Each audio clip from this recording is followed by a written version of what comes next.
class. This is another video on class 2. So we'll be looking on how to derive the formulas of arc length. So we'll be looking on arc length.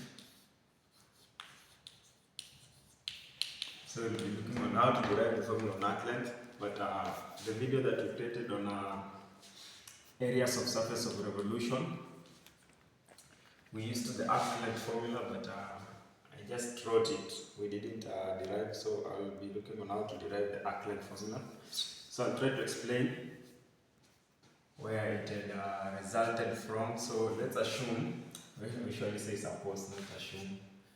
So suppose we have a curve, okay? Let me just write, no need. Suppose you have a curve, let's say this is the Cartesian plane. This is the x-axis. This is the y-axis. So let's say we have a curve from here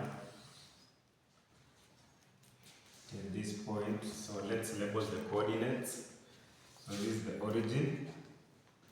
So let me say this is x. Okay, let me say this is x. Here, my value of x will be x to 1, okay, to I plus 1. The value of y, this other side will be just y. My value for y on that, my value, so this is the arc length. So my value for y will be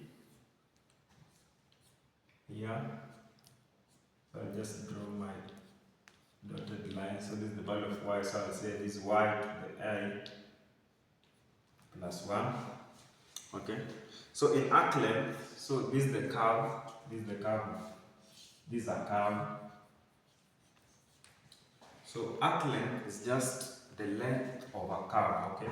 So we'll say, for example, we want to measure the length maybe from here till here. So we'll have this length. Okay, so we usually say this is now the arc length. So in calculating this arc length,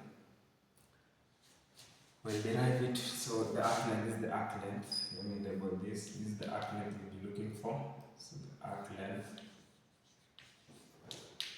So we'll derive a formula using from the Pythagorean identity. Pythagorean theorem, not identities. So from the Pythagorean theorem, we are able to derive the formula for finding the length from x to, let's say, let me label here x, let's say I. So using the Pythagorean theorem, so the theorem, using the Pythagorean theorem, we'll say the length from x1 to xi, okay, from x1, from x just to xi, okay, is found by, so we'll just label from here to here, this change in x, right? x1, so this is x1, the length from point x to point xi, so it's just x, so the length is xi minus x. So as you can see, this is just change in x.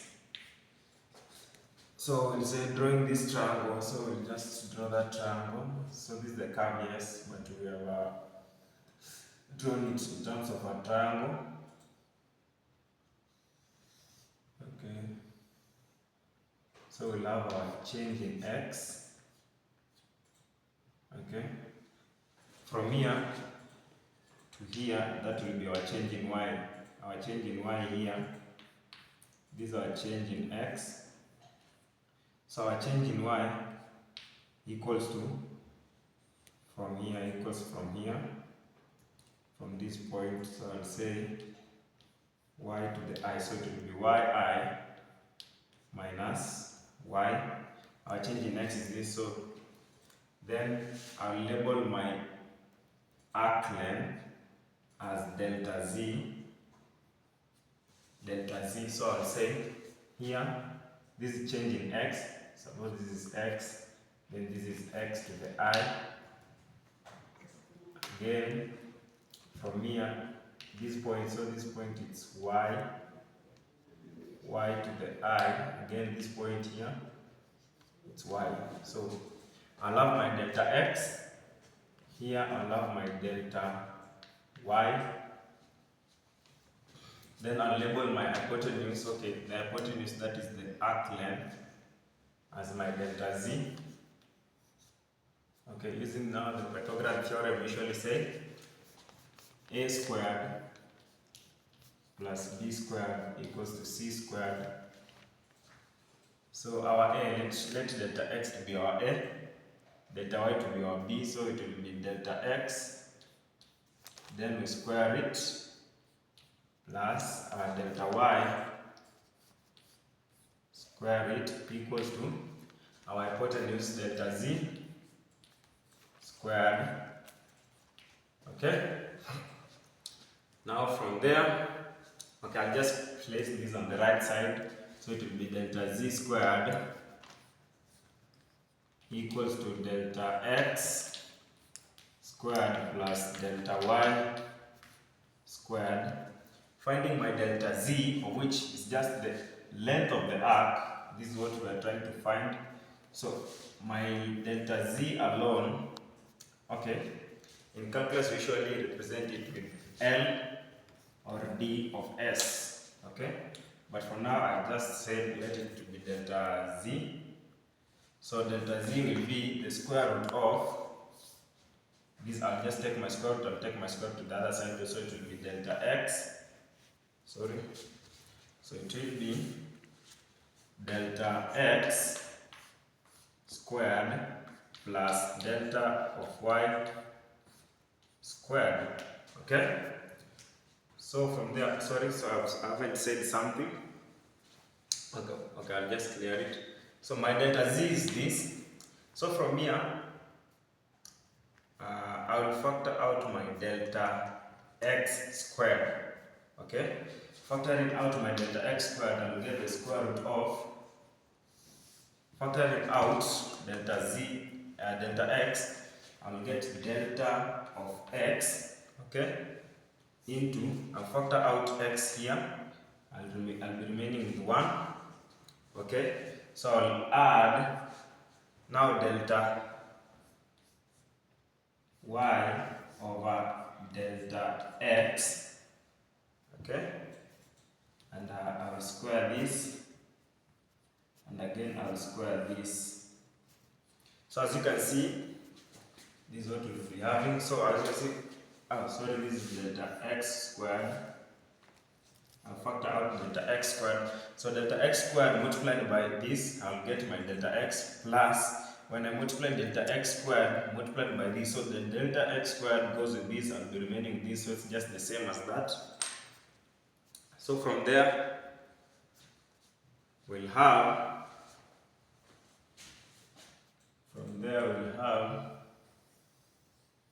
okay, this is my x-axis. So from there we'll have our delta z as delta z to be equal to the square root. So when I find the square root of delta x, it will remain delta x. So I'll be remaining with delta x multiplied by the square root of, okay, 1 plus delta y over delta x, but it's square, so I'll just place it inside a single square. So the remaining plus the square root of 1 plus delta y over delta x, but all these, it's being squared. Okay?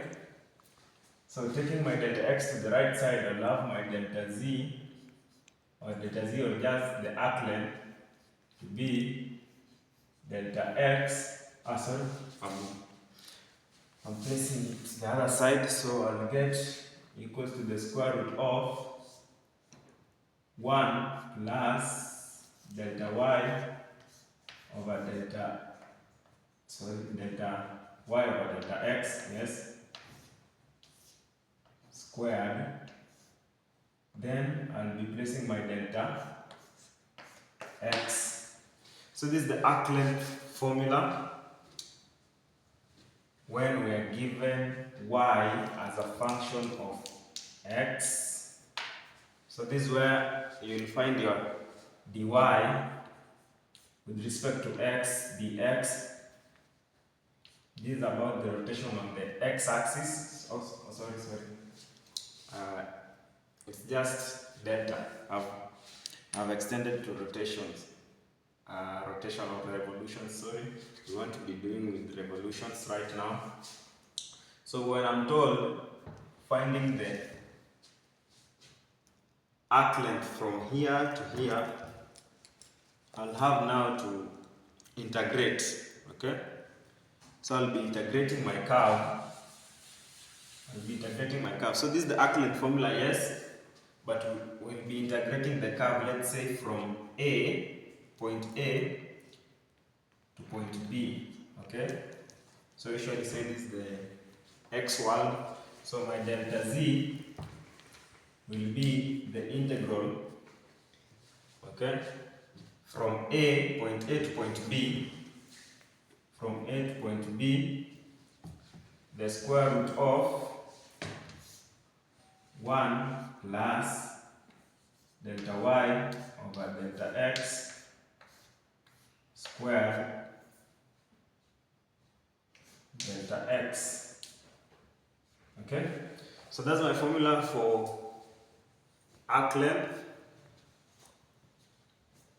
But now this is when we are given the function as y as a function of f of x.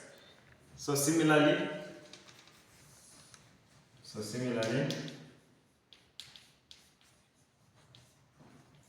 when I'm given x as a function of y, g of y, okay, again we'll derive the same formula, but now the condition is where I'm given x as a function of y. This is the first formula in the case where I'm given y as a function of x. So when I'm given it as a function of y, we'll have, so it's just the same process, but now I'll be factoring dy squared, okay? So just should be, let's factor out dy squared. So I'll just write, so let's factor dy squared. So we will have the same, we'll have delta z squared equals to delta x squared plus delta y squared delta x squared plus delta y squared. So delta z alone equals to the square root of delta x squared plus delta y squared. Okay? So it will be, I'll now factor out delta y squared. So I'll get the square root of delta y squared into, so I'll be placing my delta x squared divided by delta y squared, okay, plus, now I've already factored out my delta y, so I'll get plus 1, okay. The square root of delta y is just delta y, so it will be delta y multiplied by the square root of delta, I can just start with 1, so I'll start with my 1 I'll write 1 plus delta x divided by delta y, then I'll square that. So as you can see, the formulas are opposite. Okay, they are not opposite, they are just similar, but for this case, we have delta x against delta y. For this case, we'll have delta y against delta x. So if I'm told I'm given the function as x, a function of x as, if I'm given x as a function of y, I will have to find now my dx to the dy. Okay? So for this case, I will find my dy over dx, of which to just be straight, dy over dx. For this case, I'll be finding my dx over dy, so I'll have to perform a reciprocal. Okay, I just have to perform a reciprocal, but we'll see that on an example on how to handle that. So I'll just take this part to the other side, so I'll get, and again, we'll be now integrating again. So we'll be integrating from the interval from a, sorry, so it won't be on a. So we integrated from a to b, okay? From a to b. For now, since it's on the y-axis, now it will be from c to d. Okay, so it will be from c to d. The integral of 1 plus delta x divided by delta y squared. Then I'll be multiplying that with my delta y, remember? So this shows it's on the y. It's on the y. This is where we are given the function as a, or we are given the expression as a function of y. So delta y shows it's an expression in function of y. Okay. Delta x here again shows. So this is how we can derive the formula of arc lengths. So my next video will be looking on how to use the formula to calculate mathematical concepts on arc length, finding the arc lengths of different curves. So from there, the knowledge extends to the surfaces of revolutions, volumes of revolutions, of which I have a video on surfaces of revolutions. So I had included my delta, I had included my arc length, but this is how we can derive my arc length. So my next video will be doing on the examples. So don't forget to like, share, subscribe to my YouTube channel. It's the Professor.